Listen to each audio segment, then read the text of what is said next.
organization behavior is a study, or we can say it is a systematic study of the human behavior in the organization. Because in organization, the people or the human, they are working like as an individual, they are working as a group. So if we do not understand the behavioral pattern of our individuals or the group member who are working for the organizational system, we cannot work with all individuals, we cannot understand the group behavior of the people, because ultimately we need to achieve the organizational goal. So that's why we need to cover the contributing disciplines. It means the individually or the group, there are kind of disciplines factor which support to understand the individual or human behavior. So there are many kind of disciplines contributing in terms of the organizational behavior study or the human behavior study. But here we are covering the 5 contributing discipline.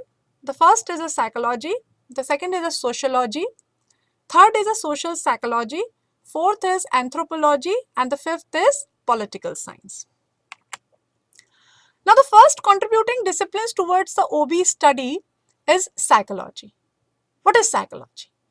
Basically, the psychology, it is a deepest study about the human behavior. How a particular human is behave in terms of when we are into a learning process, how I will behave.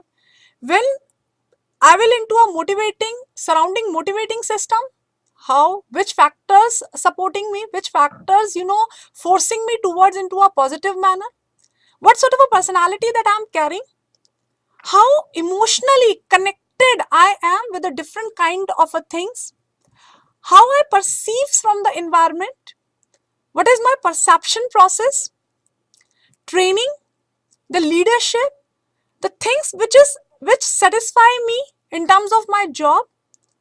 As an individual, the decision making capability which I am having, my performance, my attitude, my work design, and my work stress. So you changing, or you will see the changes in terms of the psychology or changing in terms of the human behavior when we talk about the psychology. So psychology will support you to understand an individual person. So what sort of a, like learning, motivation, personality, emotion, perception. So all these factors, how they will affect and how they will support to define a particular individual. Or very simple language, if I said, if you need to understand a person behavior, you first need to focus on the psychology of the person, and the psychology will be supported by all these factors that people learning, their motivation factors, their personality, their emotions, their perceptions, their satisfaction level, their attitude, everything. Now the another contributing discipline is a sociology. Every human is a social person. You need social things. You need to work with a group. You need to people to whom you love to talk, like to talk. But if we talk about into an organization system, so sociology means your group dynamics. Because as an individual, I mean, you cannot work single as organization, single for organization. So definitely you need to work under a group, with a group. So sociology will define into that group dynamics, because when you work into a group, then dynamism, different dynamism factors will affect in terms of group, teams, how you communicate with your colleagues, what sort of a powers, a group powers, group cohesiveness, the conflict and intergroup behavior. It means because whenever we are working in terms of a group, we are dependent on each other. We are segregating our tasks, and then we, intergroup dependency will be there. So sociology definitely will contributing, because whenever you are work into a group, see, as an individual, my personality is different, but my personality will definitely define me more clear when I work into a group, or more differently when I work into a group.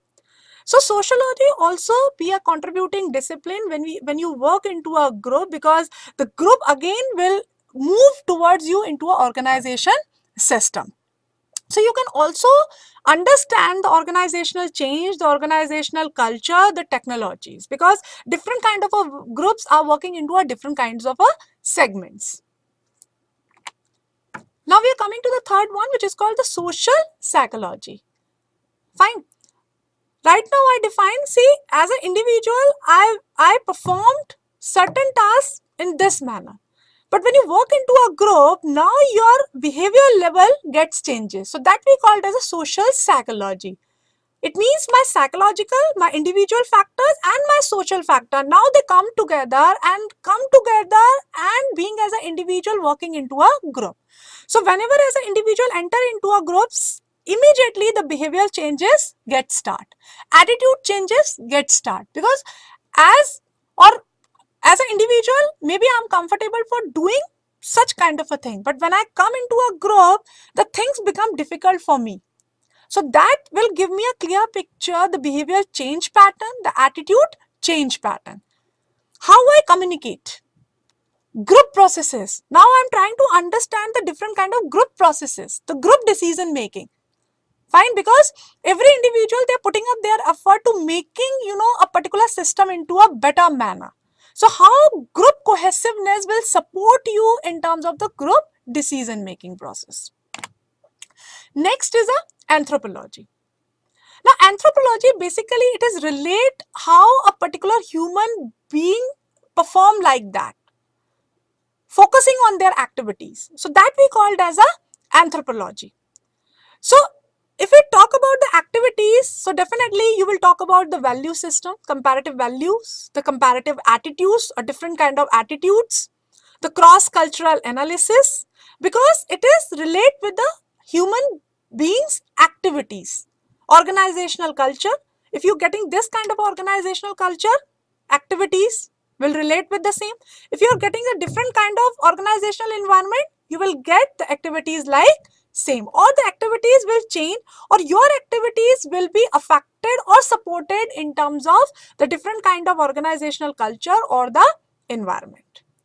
Now we are coming to the last one, which is called the political science. Every organization, whenever the people are working, you will face a lot of organizational power, their politics and the conflict. Because as I said before, as an individual, within yourself, there are many of conflicts when you face. Maybe you yourself not able to decide that this thing is a right for you or this thing is a wrong for you, and when as an individual start working into a group manner, then the conflict arises, because one group person supporting this particular point and another group of person will support to the another a kind of a thing. Politics that you feel because you are working with a different kind of human behavior, so definitely you feel politics within the group, within the organization. So the contributing discipline to the OB is a political science as well. The people, how they will acquire the power, how they will acquire the politics and the conflicts within the group, within the individual and the organization. So you need to understand what sort of a political power is being influenced, or the human behavior power is being influenced, the politics that is carrying on, and the conflicting among the group members or under the organizational system, and then only you can well define the organizational behavior study into a well manner. Because as said, the more you understand the human behavior, the more you can understand the system, the more you can understand the various kind of a thing which will support you to achieve the organizational goal. Because in every segment, in every department, the people are working, and being as a leader, being as an organization, you have to understand with the various level of the people, how they work, how they behave, what sort of a thing they motivate them, which sort of a satisfaction that they required, is there any kind of power, is there any kind of a politics, or the conflict arises among the behavior of the people. So you only can understand when you study the discipline factors of a OB. So thank you all.